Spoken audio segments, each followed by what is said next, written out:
sariwain, pagliligtas niya sa atin. Sa pinging sariwain, pagliligtas niya sa atin. Sa ngalan ng Ama, ng Anak at ng Espiritu Santo. Amen. Sumainyo ang Panginoon. At sumainyo rin. Magandang umaga po sa inyong lahat. Magandang umaga rin po, Father. Ngayon po'y ating ginugunita ang isang dakilang santo, Papa San Pio Ikasampo. Ating pagsisihan ang lahat ng ating mga nagawang kasalanan.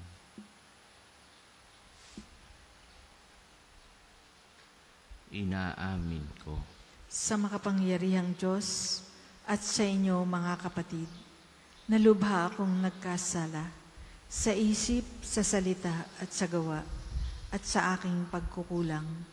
Kaya'y sinasamo ko sa mahal na Birheng Maria, sa lahat ng mga anghel at mga banal, at sa inyo, mga kapatid, na ako'y ipanalangin sa Panginoong ating Diyos. Kaawaan tayo ng makapangyarihang Diyos, patawarin tayo sa ating mga kasalanan, at patnubayan tayo sa buhay na walang hanggan. Amen.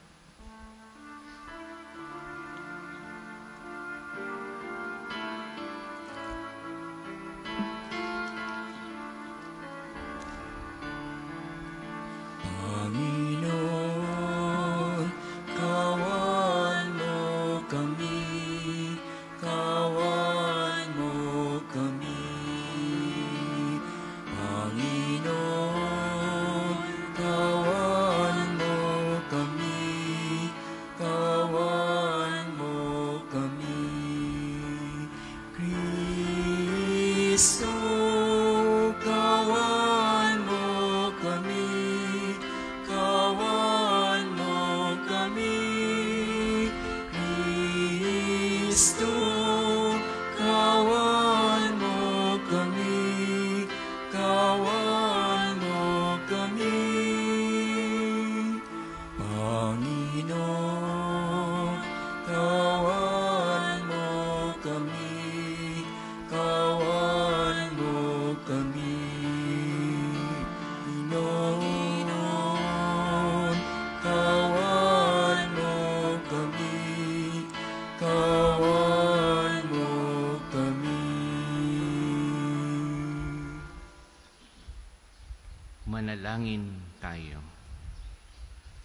Ama naming makapangyarihan, pinuspos mo ng iyong karunungan at ng lakas na likas sa iyong mga sugo ang Papa na si San Pio upang kanyang patatagin ang pananampalatayang Katoliko at pagkaisahin ang tanan kay Kristo.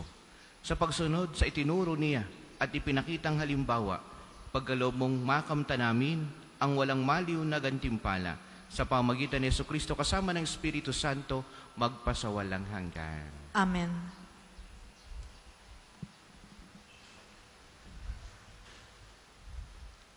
Pagbasa mula sa aklat ni Propeta Ezekiel.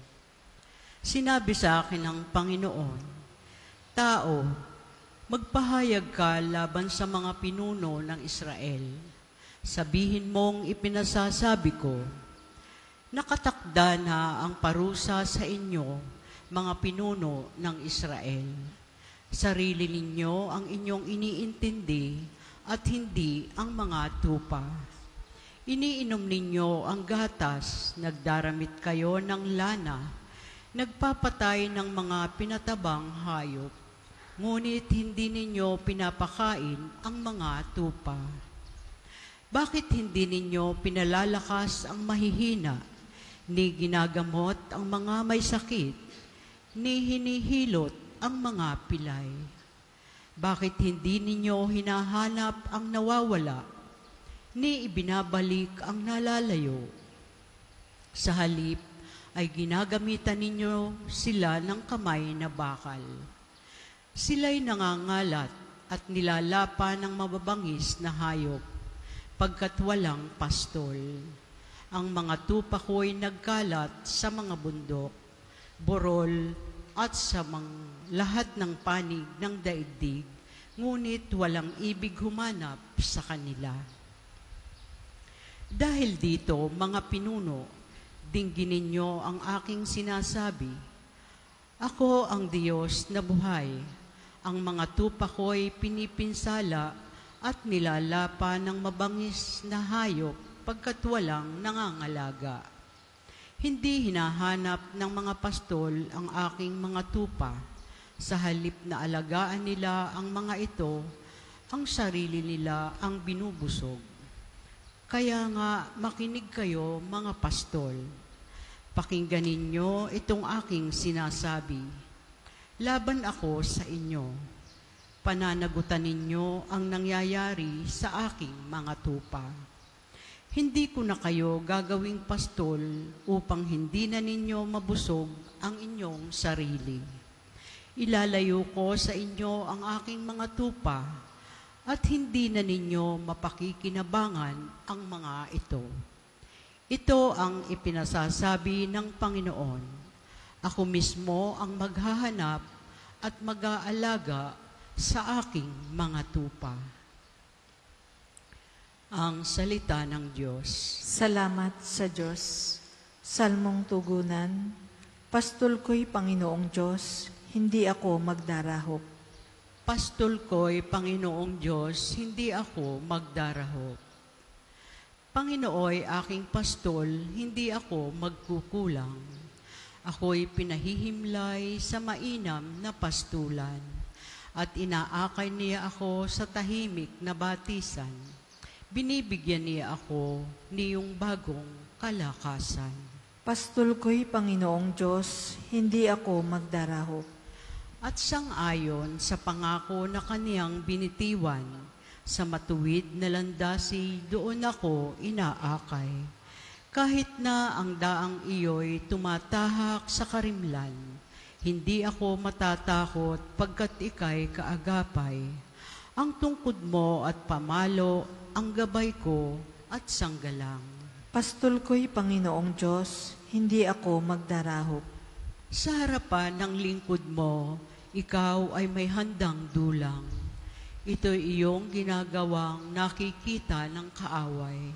Nalulugod ka sa akin na ulo ko ay langisan, at pati na ang kalis ko ay iyong pinapaapaw.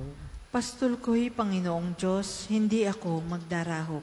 Tunay na ang pag-ibig mo at ang iyong kabutihan, sa akit tataglayin habang ako'y nabubuhay. Doon ako sa templo mo, lalagi at mananahan. Pastol ko'y Panginoong Diyos, hindi ako magdarahop.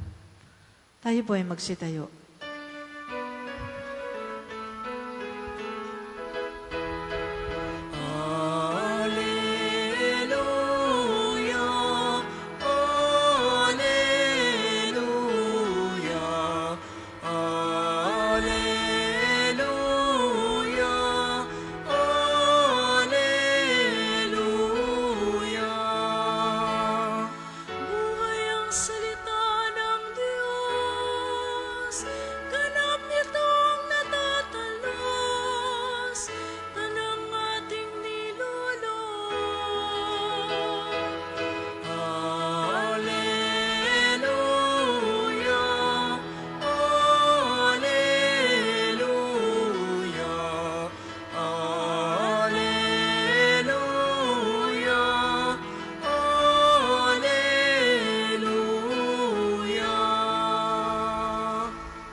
Sumainyo ang Panginoon. At sumainyo rin.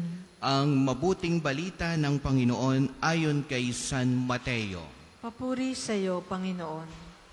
Noong panahong iyon, sinabi ni Jesus sa kanyang mga alagad ang talinhagang ito. Ang paghahari ng Diyos ay katulad nito.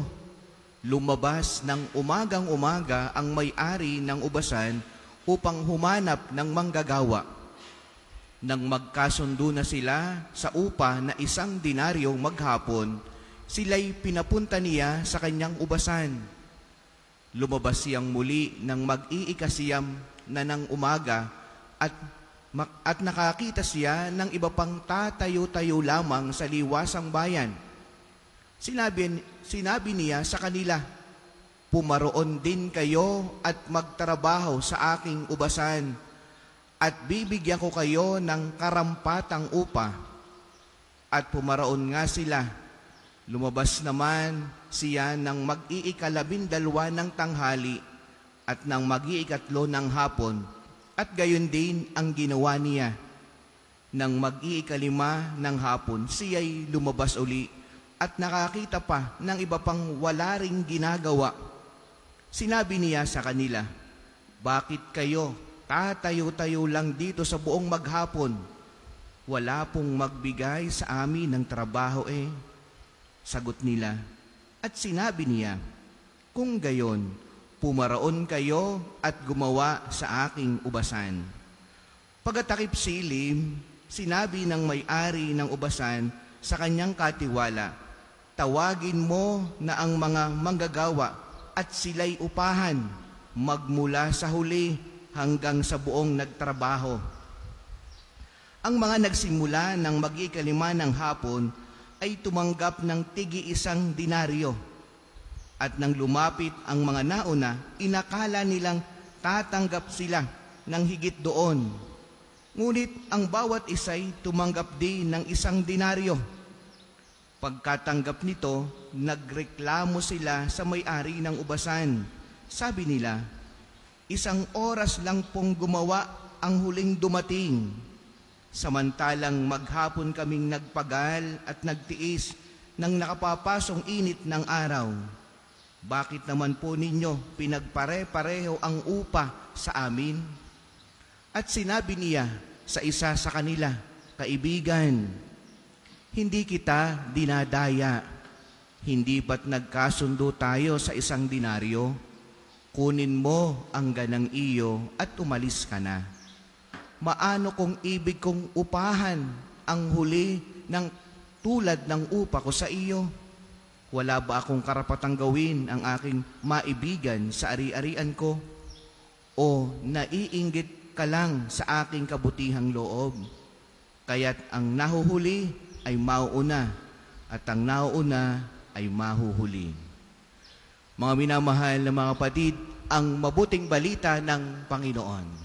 Pinupuri ka namin, Panginoong Hesukristo. Magandang umaga po sa inyong lahat. Magandang umaga rin po, Father. Ganun din po yung mga kasama natin sa radyo. Totoo, ang himpilan ng radyo ng Archdiocese ng Lipa. Kasama natin sila ngayon. Sila po yung nakasubaybay. Ganun din sa Facebook Live ng National Shrine at ng Radyo Totoo.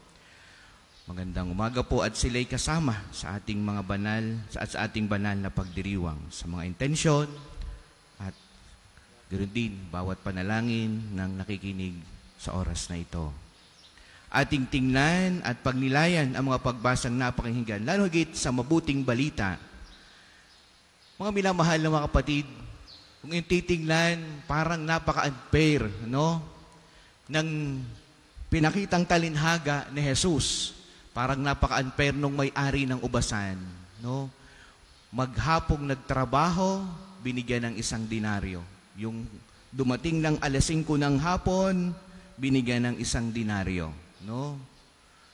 Yung titingnan ay parang unfair, no? Bakit ang sweldo nung mahabang nagtrabaho ay kapares din nung kakonti? Mga minamahal, ito ay binanggit ni Jesus ang talinhagang ito. Bakit? Sapagkat nung panahong iyon ay sila'y nagkakagulo. Ang mga na-convert na mga Hudiyong naging Kristiyano at yung mga pagano na na-convert din na naging Kristiyano, yung mga tawag natin yung mga early Christian, sila ay parang hindi nila matanggap na itong mga pagano na nabinyagan, na dati ang kanilang pamumuhay ay immoral na pamumuhay, ang kanilang pamumuhay ay makasalanan ng takbo ng kanilang buhay, parang hindi matanggap ng mga Hudiyong napakarelihiyoso na naging Kristiyano, na meron palang ganitong mga tao na bigla na lang mako-convert sa ating pananampalataya, no? Mga dating ang buhay ay ganito, kaya nga sabi yung mga dumating sa 5:00 na ng hapon, sila matagal nang nagpapagal bilang isang Kristiyano. Tapos mayroong mga dumating na ganito ang buhay at nagtatamasa din ng biyayang tinatanggap nila, no? Nung mga dati ng Kristiyano. Para sa kanila, parang unfair ang Diyos, no? Kaya sabi ni Jesus, ipinakita ni Jesus ang talinhagang ito, no? Na ang Diyos ay laging nag-aantay sa tao na ikaw ay dumating, magtrabaho sa kanyang ubasan. Kahit anong oras ka dumating, no? Kahit anong oras ka magbago, lagi siyang pupunta sa liwasan at maghahanap ng mga tatayo-tayo lamang. Ibig sabihin ay yung mga taong walang ginagawa, yung mga taong hindi alam, ang tawag sa unang pagbasa ay mga tupang ligaw, walang pastol. Nag-aantay lagi ang Diyos sa atin. Kailan ka babalik? Kailan ka pupunta sa kanyang ubasan? Kailan ka magtatrabaho? Anong oras? Bibigyan ka ng karampatang upa. No? Bibigyan ka. Naalala ko po nung ako ay nasa katedral, lagi ko itong ibinabahagi. Ako ay nagpahid ng langis sa isang nasa ICU. Siya ay malubhang-malubhana. No? Agaw buhay na, hindi na lang 50-50. Talagang iisang porsyento na marahil ang kanyang buhay. At pagpasok ko po sa ICU ay daming nakakabit na mga aparato sa kanya, mga tubo. Halos parang hindi na humihinga. At nakita ko, sabi ko, kilala ko ang taong ito. At siya'y aking una bilang pari ay sabi ko, ako gay pakinig mo. Kung ako'y naririnig mo, kung sa oras na ito'y pakinig mo, kung kaming naririto'y naririnig mo, kahit kaunting ibo ng iyong daliri, iibo mo. No? Umibo po ang kanyang kamay. No? Isang parte, sabi ko, ako'y pakinig ng taong ito. Ikaw ay kukumpisalin ko. Yan. Parang imposibleng kumpisalin ang hindi naman nakakaimik. Pero binaybay ko sa kanya ang buong 10 utos ng Diyos. Sabi ko, kung ito'y nasuway mo, iibo mo ang iyong kamay. At siya'y naibo ang kanyang kamay. Pagkatapos, ginawaran ng pagkapatawad, pinahidan ng langis, binigyan ng apostolic blessing. Pagkatapos ay wala nang naibo. Wala nang buhay. No? Yun yung mga dumating ng 5:00 ng hapon. No? Ganyan ang kabait ang Diyos sa tao. No? Na ang kanyang pag-ibig, ang kanyang pagmamahal, ang kanyang awa ay ibinibigay. No? Kahit pa ikay dumating ng takip silim na ng iyong buhay. Sabihin ay kahit ikay nagbago ay takip silim na ng iyong buhay. Aantayin ka pa rin ng Diyos. At ang pagmamahal na tatanggapin mo ay kaparehas din ng pagmamahal na ibinigay ng Diyos nung bata pa'y tinawag na kahit pa sila'y naging santo. Kaparehas din ng pagmamahal ang iyong tatanggapin. Kaparehas ng mga naging santo na nung kapanahunan nila. Mga minamahal, ang Diyos ay ganyan. Hindi yan nag-iiba. Hindi iba ang pagmamahal dun sa isa at dun sa isa. Pare-parehas ang pag-ibig ng Diyos. Ang Diyos ay hindi nababago, kaya siya ay Diyos. Kaya, ang inaantay lamang sa atin, kailan ka babalik sa Kanya para maranasan mo yung pag-ibig na ito ng Diyos. Yun ang inaantay, yun ang pinakamagandang maranasan ng tao, yung pagmamahal ng Diyos. Pag na-experience mo ang pag-ibig na ito, Kaya tayo inaantay ng Diyos na tayo'y pumunta sa kanyang ubasan. Ayaw niyang ikaw ay tatayo-tayo lamang maghapon. Ang inaantay sa atin, magbalik loob ka kahit na takip silim na ng buhay mo.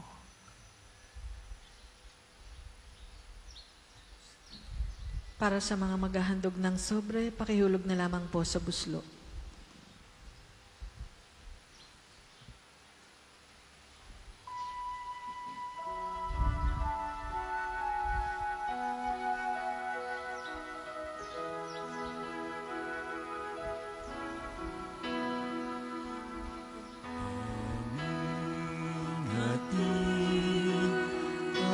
Alay na ito, ang tinapay na nagmula sa pagpapala mo.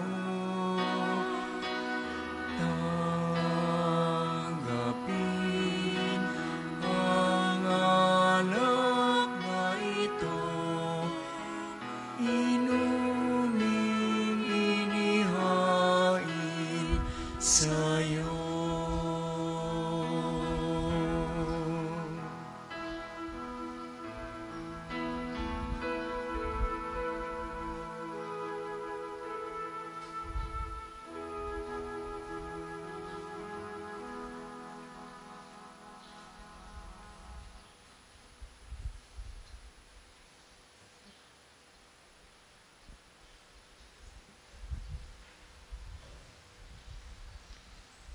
Magsitayo po ang lahat.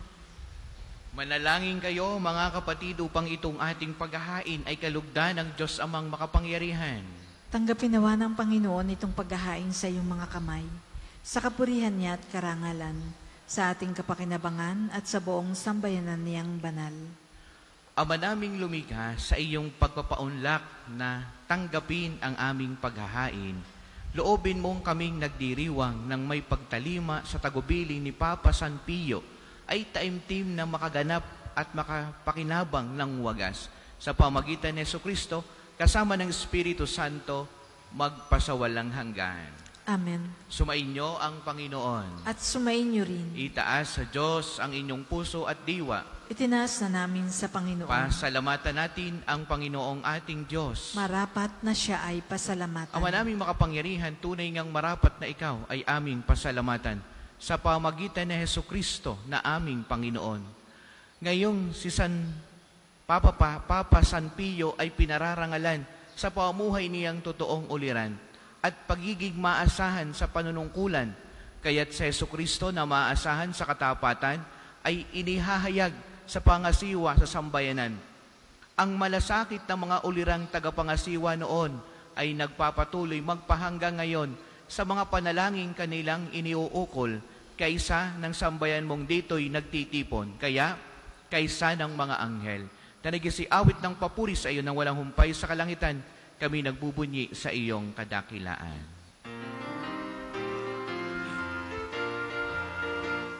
Banal ka po may kapal, banal ang iyong pangalan, banal ang iyong kaharian, langit lupa'y nagpupugay sa iyong kadakilan, dinarakilan ang lahat ang naparito mong anak, na siyang nagmulat sa bulag, sa pilaya'y nagpalakad at nakiramay sa lahat. Kung hindi po kayang lumuhod, manatili pong nakatayo ng may paggalang. Ama naming banal, ikaw ang bukal ng lahat ng kabanalan, kaya't sa pamamagitan ng iyong Espiritu, gawin mong banal ang mga kaloob na ito, upang para sa amin ay maging katawan at dugo ng aming Panginoong Hesukristo. Bago niya pinagtiis ang kusang loob na maging handog, Hinawakan niya ang tinapay, pinasalamatan kaniya, pinagati-hati niya iyon, iniabot sa kanyang mga alagad at sinabi, tanggapin ninyong lahat ito't kanin. Ito ang aking katawan na ihahandog para sa inyo.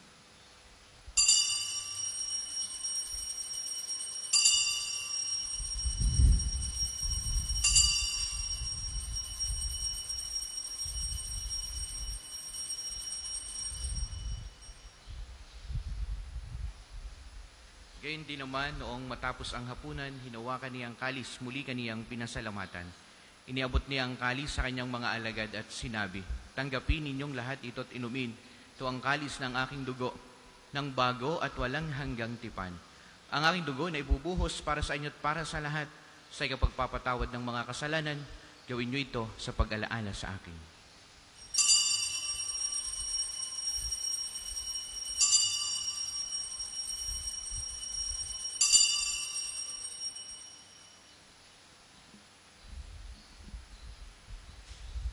Ipagbunyi natin ang misteryo ng pananampalataya. Si Kristo'y namatay, si Kristo ay nabuhay, si Kristo'y babalik sa wakas ng panahon. Ama, ginagawa namin ngayon ang pag-alaala sa pagkamatay at muling pagkabuhay ng iyong anak. Kaya tiniaalay namin sa iyo ang tinapay na nagbibigay buhay at ang kalis na nagkakaloob ng kaligtasan. Kami nagpapasalamat dahil kami iyong minarapat na tumayo sa harap mo para maglingkod sa iyo. Sinasamo namin kaming magsasalo-salo sa katawan at dugo ni Kristo ay mabuklod sa pagkakaisa sa pamamagitan ng Espiritu Santo. Ama, lingapin mo ang iyong simbahang laganap sa buong daigdig. Pususin mo kami sa pag-ibig kay San Francisco na aming Santo Papa, ni Gilbert na aming Arsobispo at ng Tanang Kaparian. Alalahanin mo rin ang mga kapatid naming nahimlay na may pag-asang sila'y muling mabubuhay, gayon din ang lahat ng mga pumanaw. Kaawaan mo sila at patuloyin sa iyong kaliwanagan. Kaawaan mo at paging dapatin kaming lahat na makasalo sa iyong buhay na walang wakas. Kaisa ng mahal na Birheng Maria na ina ng Diyos, ni San Jose na kanyang kalininisang esposo. Kaisa ng mga apostol at ng lahat ng mga banal na namuhay dito sa daigdig ng kalugod-lugod sa iyo. May pagdiwang nawa namin ang pagpupuri sa ikararangal mo sa pamamagitan ng iyong anak na aming Panginoong Hesukristo. Sa pamamagitan ni Kristo, kasama niya at sa Kanya, ang lahat ng parangal at papuri ay sa iyo, Diyos amang makapangyarihan, kasama ng Espiritu Santo, magpasawalang hanggan. Amen, amen, amen. Amen. Amen, amen, amen.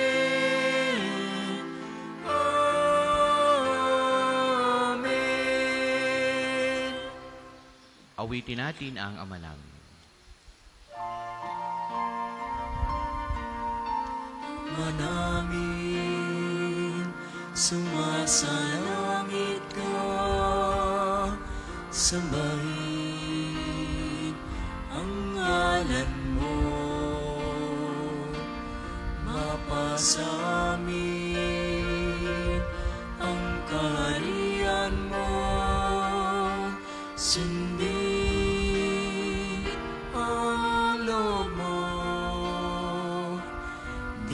sa lupa para nang sa langit. Bigyan mo kami ngayon ng aming kakanin sa araw-araw. At patawarin mo kami sa aming mga sala para nang pagpapatawad namin sa nakakasala sa amin, at huwag mo kami ipahintulot sa tukso, at iadya mo kami sa lahat ng masama. Hinihiling namin kami ay adjust sa lahat ng masama, pagkalooban ng kapayapaan araw-araw. Iligtas sa kasalanan at ilayo sa lahat ng kapahamakan, samantalang aming pinananabikan ang dakilang araw ng pagkapahayag ng tagapagligtas naming si Hesu Kristo. Sapagkat iyo ang kaharian at ang kapangyarihan at ang kapurihan magpakailanman. Amen. Panginoong Hesukristo, sinabi mo sa iyong mga apostol, kapayapaan ang iniiwan ko sa inyo, ang aking kapayapaan ang ibinibigay ko sa inyo. Tunghayan mo ang aming pananampalataya at huwag ang aming mga pagkakasala. Pagkalooban mo kami ng kapayapaan at pagkakaisa ayon sa iyong kalooban, kasama ng Espiritu Santo magpasawalang hanggan. Amen. Ang kapayapaan ng Panginoon naway lagi pong sumainyong lahat. At sumainyo rin. Magbigayang kayo ng kapayapaan sa bawat isa.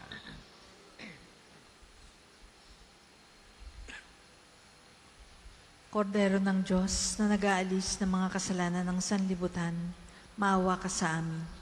Kordero ng Diyos na nag-aalis ng mga kasalanan ng sanlibutan, maawa ka sa amin. Kordero ng Diyos na nag-aalis ng mga kasalanan ng sanlibutan, ipagkaloob mo sa amin ang kapayapaan.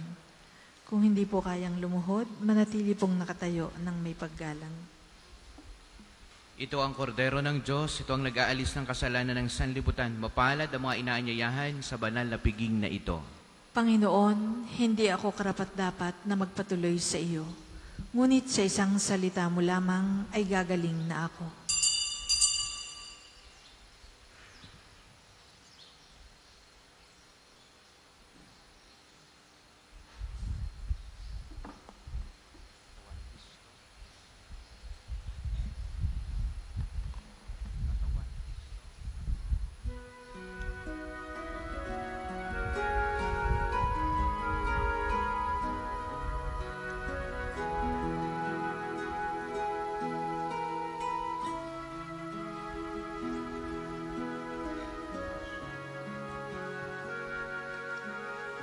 Ang Panginoon ang aking pastor, pinag-iginhawa ko. Lubos, handog ng himlayan, sariwang pastulan, ang pahingahan ko'y mayabang batisan, hatid sa kaluluwa ay kaginhawahan sa tumpak na landas. Siya ang patnubay, Panginoon ng aking pastor, pinag-iginhawa ko. Lubos, ang Panginoon ang aking pastor, pinag-iginhawa ko. Lubos. Ang second collection po ay para sa patuloy na pagpapaunlad ng parokya at pambansang dambana ni Santo Padre Pio at para sa mga pangangailangan ng matatanda at may sakit na mga pari ng Archdiocese ng Lipa. Salamat po sa inyong handog.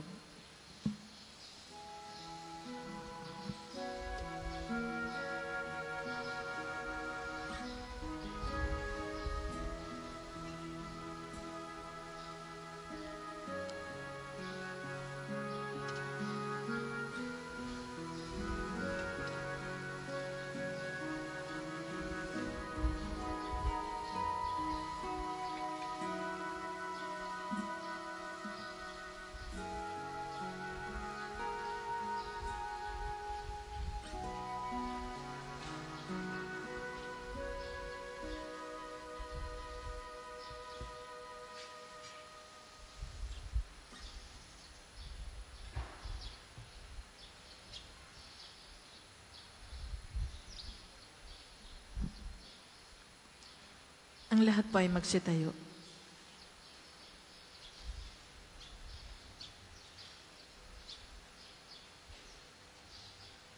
Manalangin tayo. Ama naming mapagmahal, sa pagunita namin kay Papa San Pio, kaming nagsalusalo sa banal na hapag, ay magkaroon nawa ng pananampalatayang matatag at pagkakaisa sa pag-ibig mong matapat. Sa pamagitan ni Jesucristo kasama ng Espiritu Santo, magpasawalang hanggan. Amen. Panalangin ng pagtitiwala kay Santo Padre Pio, tayo pong lahat. Padre Pio, taga Pietrelcina, mongheng banal, pintakasing santo ng milenyong kasalukuyan, gabay namin sa pagtahak sa landasing makalangit, takbuhan sa pangangailangan, huwaran ng pagtitiis. Sa iyo namin inilalapit aming mga kagipitan. Sa iyo po ibinibilin kalusugan at kabuhayan.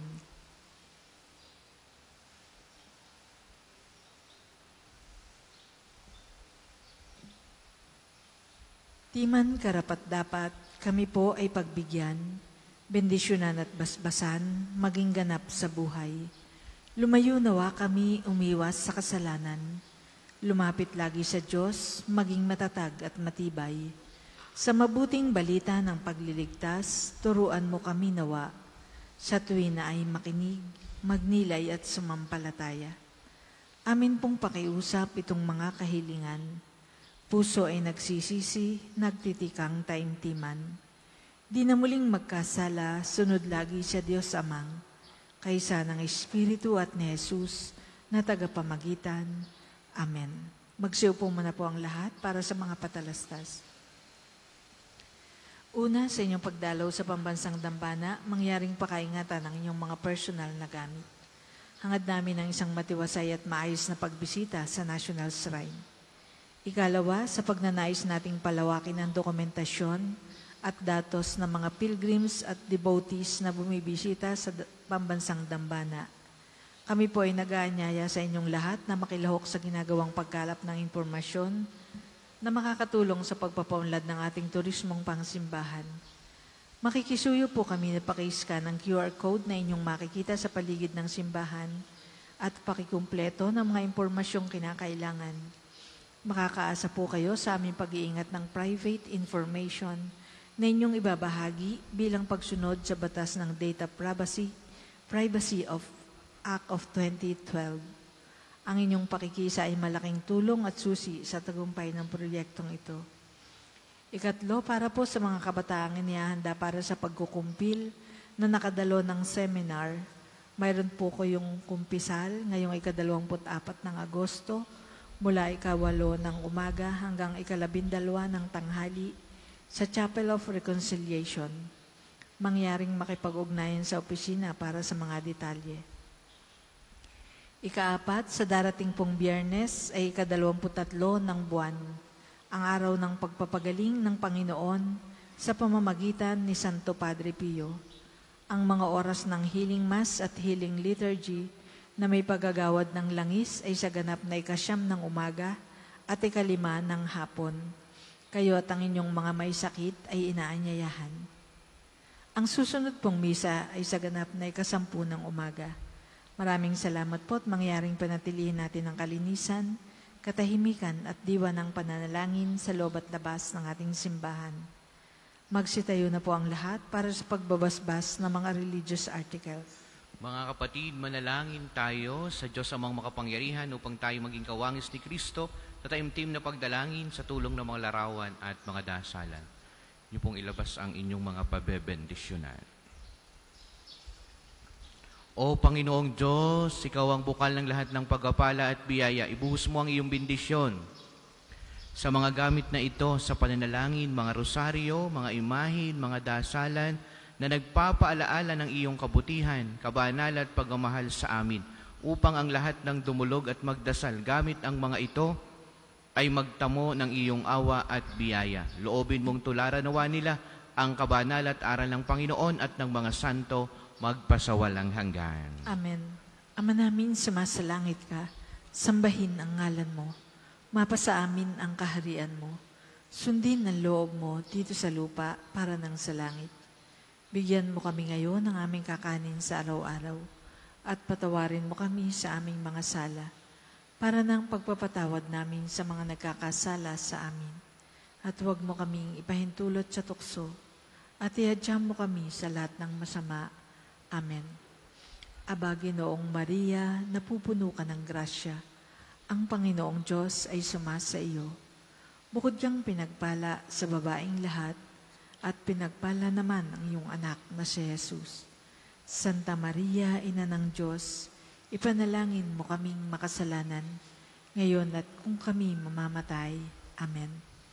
Aba, Ginoong Maria, napupuno ka ng grasya. Ang Panginoong Diyos ay sumasa iyo. Bukod kang pinagpala sa babaeng lahat, at pinagpala naman ang iyong anak na si Jesus. Santa Maria, Ina ng Diyos, ipanalangin mo kaming makasalanan, ngayon at kung kami mamamatay. Amen. Aba, Ginoong Maria, napupuno ka ng grasya. Ang Panginoong Diyos ay sumasa iyo. Bukod kang pinagpala sa babaeng lahat, at pinagpala naman ang iyong anak na si Jesus. Santa Maria, Ina ng Diyos, ipanalangin mo kaming makasalanan, ngayon at kung kami mamamatay. Amen. Luwalhati sa Ama at sa Anak at sa Espiritu Santo, kapara noong una, ngayon at magpasawalang hanggan. Amen. Luwalhati sa Ama at sa Anak at sa Espiritu Santo, kapara noong una, ngayon at magpasawalang hanggan. Amen.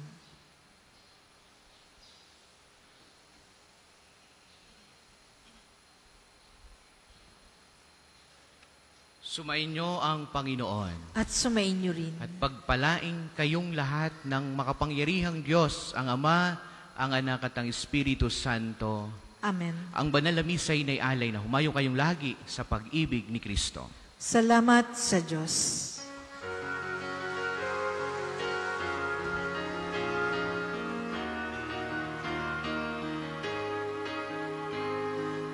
Humayo at ipahayag kanyang pagkalingat habang isang